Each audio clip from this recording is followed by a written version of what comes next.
Eddie Kenzo is one of the most that was most affected towards COVID. I know. But I tried to get a Kenzo festival. It was underway. Now, Chimuchi, to get a Kurinya Komunyoni to get a kivvulu, Abana Tanzania, Besunze, Aba Botswana, Abanyaranda, Abavugasha, Bonanga Baze, Abakongo. But things happened. So, but we tried to look for him today. Tuongero kumanya inteka teke no because wale tuchuda mumvumulo ya Tadeo festival. So what is the stretch this time? Chicha chusizam. Aina hit eze tugenda onyumiro obate yali ku hit. Fe hit. Bya kuwanga roba just. So we had a conversation with him. To celebrating to in a documentary to fighting ya Katikkiro bya the industry. So tumbuzisa ku katono nyo just by the way no kumubuza ku bya uma because he's a senior citizen in the music industry. Exactly. So I know great stake just jalina mu industry ja commandinga nti ayina okwogerako wawulira bino ebigenda mu uma. Yes, exactly. I know. And he had a lot to say. Let's first have this one-on-one with Eddie Kenzo and Ronnie Genius, and we get back. Assembled Festival. Eddie Kenzo Festival. Eddie Kenzo Festival in November. Kololo Airstrip. Chiche twatusubira by the first of all. Ekigenda okusubirwawo bintu ebyenjawulo bitabangawo. Okay.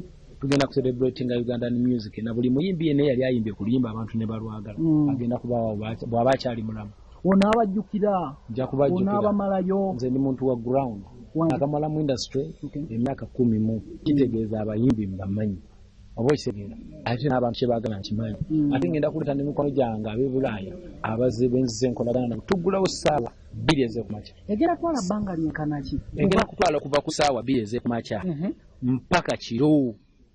Ono one day banagwayo bajja kugwa abebweru Uganda muntu ajja kujja si bintu nakufirawo muntu ajja imbe nyimba ze 2 omuyimbi akyasinze okwagalwa aba boda era luli walo otegese nti wajja kuba okuwangula boda ekiri kikyatude kikyaliwo boda zijja gabano tugenda gaba 2 namba boda zigenda gaba esente zijja kuweewayo kuba ati kubanga abantu baffe baze batukolera ebintu eby'amaanyi bagenda kuwangula ebirabo ebyenjawulo ng'atovuddeko ekyo tugenda kubirawo ekintu kye bayita okucelebratinga omuntu okuba nti avudde wansi n'abaako waatu. Last time kyakukosa kyenkana ki era did you get rewarded like ebyabaawo cause wali already otaddemu? Nze nga nze omu nafiirwa era sina kye nafunamu naye promota mpulira nti ye bamuwa ye mpulira ye bwe mpulira naye simanyi oba ddala kituufu bamuwa naye mpulira tibamuwa so naye nze twenti bwe naviiramu awo naye mukama omulungi nti ebudde bunaku wendi abantu bange we bali nange siri mufu ndi mulamu tugenda kino kigenda kubaawo genda kubeera mwaka ku mwaka level ya concert wagivuddeko kati oli wa festival kati Kampala wo tujja kuddanga festival kubanga ate kirimu amasomo mangi manyi omuntu agenda najja n'asasula ssente n'ayingira ekiro n'akulabako obusaawa 2-3 ate n'ebiruko naye omuntu obuwaga osaze omusaba olunaku lwonna olunaku lumpe kusanyuse kuba abantu babyetaaga abantu babeereyo bayita mu bizibu bingi balina ennaku emboozi ya Katikkiro gye tukola Katikkiro azeetanira abayimbi ennaku zino nawe ku concert yaliko yakugatako ki first of all? No kyamukisa nnyo kyamukisa gw'otalabanga nakwe okufuna Katikkiro ku mikolo gyaffe ekisookera ddala ffe ng'abantu abayimbi abayimba olulimi luno ne tulutambuza gye tutambuza ne tukola bwe tubanga tusapootingira baffe ate tuba tetulina gye tuyinza kulaga naye owuwenyi bw'aba akulaga nti gendawa kintu kyemukola tukiraba this is the best thing way to go kubanga ffe tukuba ennyimba zino n'ogenda yonna n'oteekamu telefoni ng'abantu bayimba lulimi lwaffe so kizaamu amaanyi okulaba Katikkiro abenyigiramu ekintu ky'okujjobuza abantu baleme kukiwalamu abazze ku nyumirwa ndongo eyisa abaza oginyumirwa naye abaza okulaga ekifaananyi. Tugendeko mu line tuli mu wiiki yawuuma emabegako bakulyakalo nga bali mu kulonda wakati wa Simbi ne King Saha.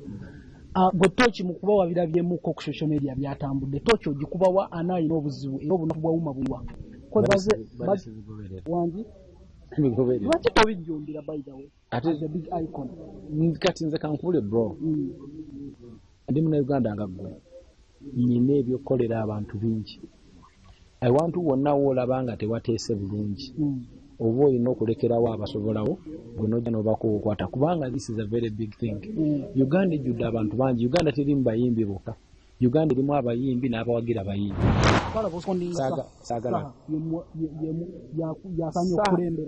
Saawa ono nze essaawa ya leero olaba sindi simulinaako buzibu era naye asaanidde oba ekitegeera naye saawa nakula naye natobako naye era ne bwe nandibadde nga nyina ekintu kyengenda okukola nga neesimbyewo n'ebibira babazi era sindawagira bena kubanga namuwagira nti oba kinaye gwamanyi oba omufuna so nze saawa muwagira ng'omuntu gwe nali ntobyeko naye ne tuli akakomando ne tutambuza ezo wakitazaako ebyo ne biggwa batugaba mwogereranya okuva lwe mala yamulekawo akatabikeka anti kati olaba nze ekintu ekyo kyali kyamalamu nnyo enate yange kyali kintwala wala naye nendaba nga bwe naakipapira ate nyinza okudda mu nsobi y'emu ate ekyo tekijja kundeka waggulu nendaba nga bakiri kyali kimbrekinze mukama n'antaasa bwe mpapa I might do the same mistake again. So nengamba let me take my time.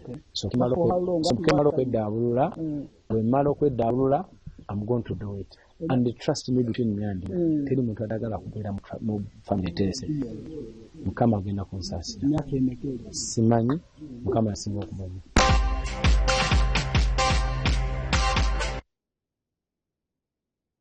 Go Eddie Kenzo Festival around the corner.